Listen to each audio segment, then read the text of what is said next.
Welcome back to my channel. Today I am going to show you how to see your Google account password if you already followed it. Don't waste your time, let's get started. First of all, open your Google apps. Just tap on here and now tap on top right corner, just your profile picture. And now tap on manage your Google account.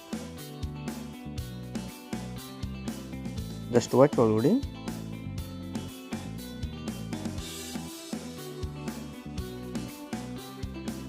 And now tap on password manager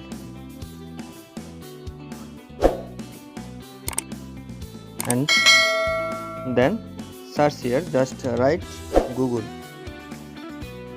and then tap on this, and now tap on your fingerprint or phone password, then continue. Now see your Google account password. If you found this video helpful, so please subscribe to my channel for another important video. Thank you.